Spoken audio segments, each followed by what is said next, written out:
I run into that premise that life is wonderful and that everything is perfect in my world, and I always move into my greater good always. That way, it doesn't really matter to me which direction my life takes because I know it's going to be wonderful, so I can enjoy all sorts of things. Gerald Jampolsky says that love is letting go of fear.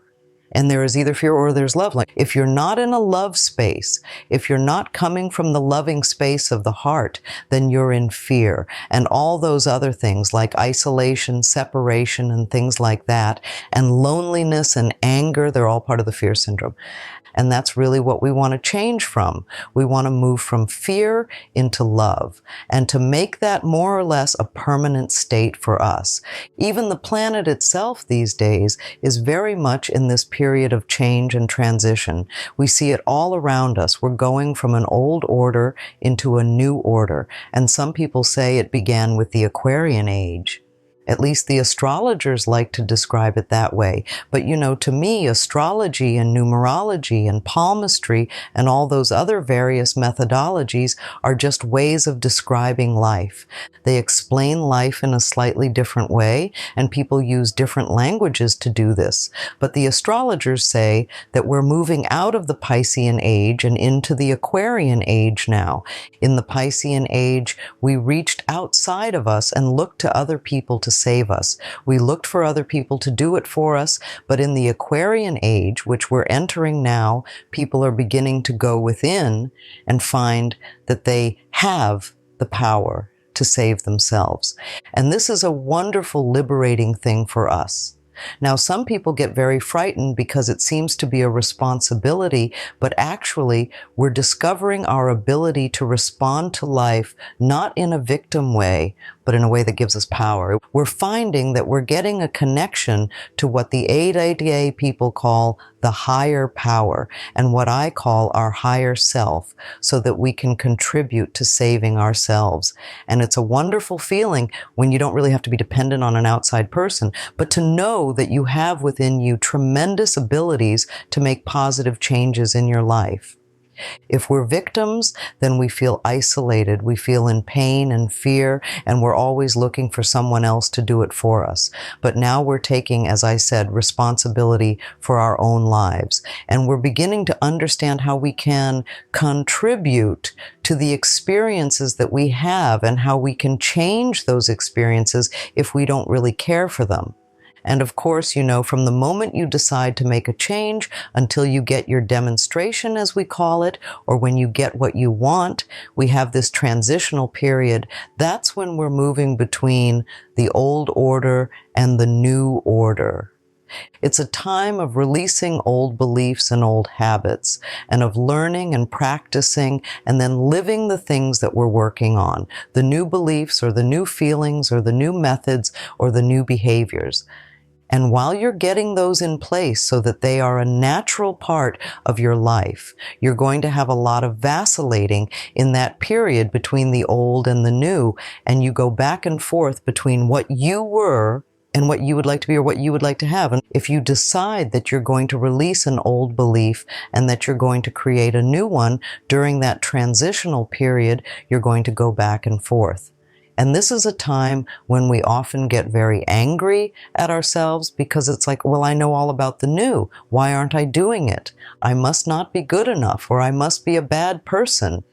But that's silly, because anything that we're learning takes time, and you go back and forth until you're really strong in the new belief, until you've gone to the complete shift.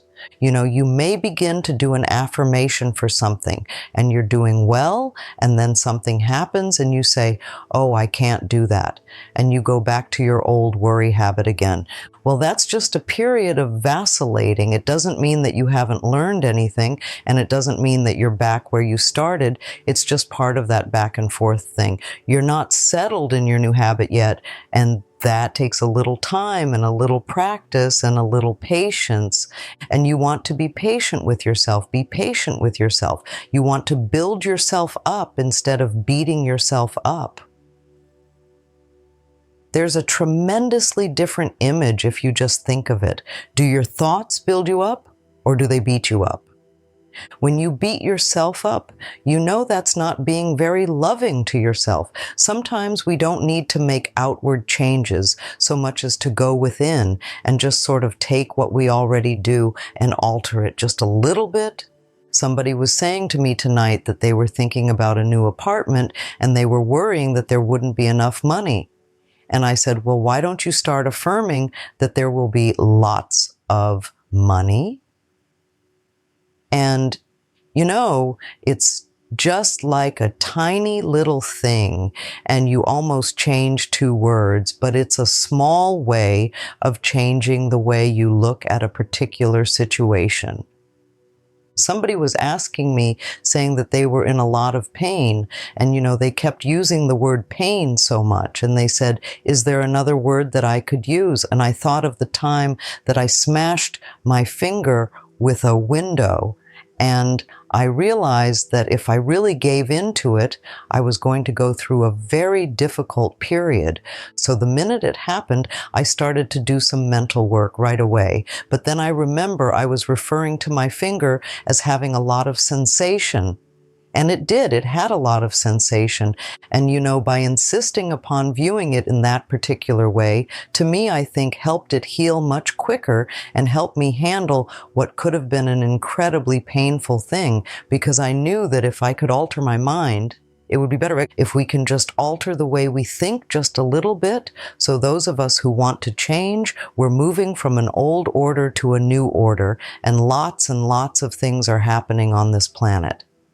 I don't think things on the planet are so very different than they used to be, but we seem to be more aware of things. I see things in the paper all the time, and I think, oh my goodness, are we really doing that?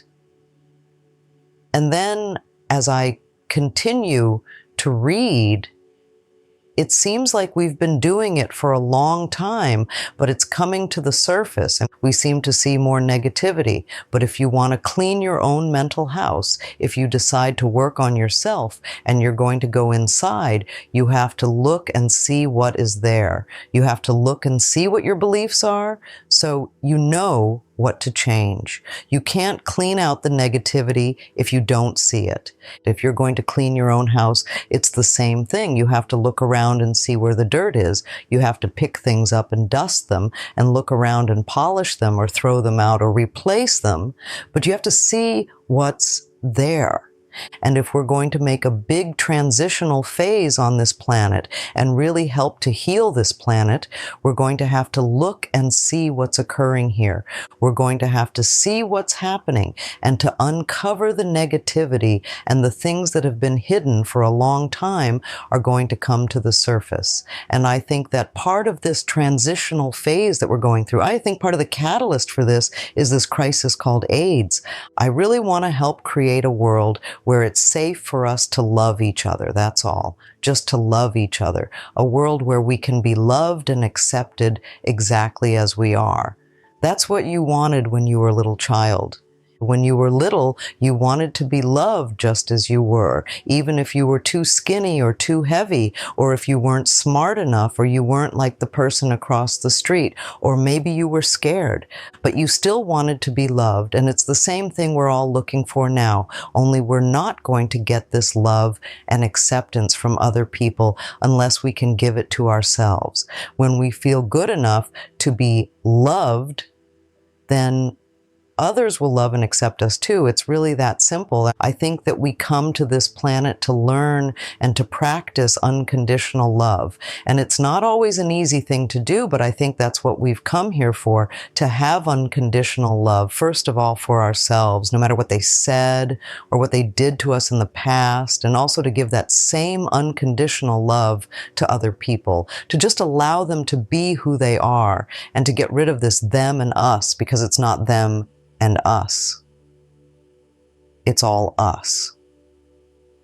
And we need to know that. And if we're going to heal this planet, we have to know it's all us. And there are no groups that are expendable, and there are no groups that are less than. There may be many people who are in so much pain that they're being harmful to other people. But if we can understand that acts of violence come from a person who was a traumatized child. Now, this is not to condone people who do violent things, But to understand that if we want to change them, if you want people to become loving and peaceful, then you have to teach. The human species needs to know that we deserve to have peace. We have to accept it mentally. A lot of people believe that war is inevitable and that war is forever and that we're always going to have war. Those people are contributing to it by their thinking, contributing to that level, and the sense of cosmic spirituality that we're experiencing now is just wonderful. Dear viewers, as you reflect on these messages and how they resonate with your own journey, we'd love to hear from you. Share your thoughts, experiences, and insights in the comments below. How have you welcomed the universe's abundance in your life? How do you find harmony and balance? Your stories inspire us and others, creating a network of understanding. Let's continue this conversation and upways change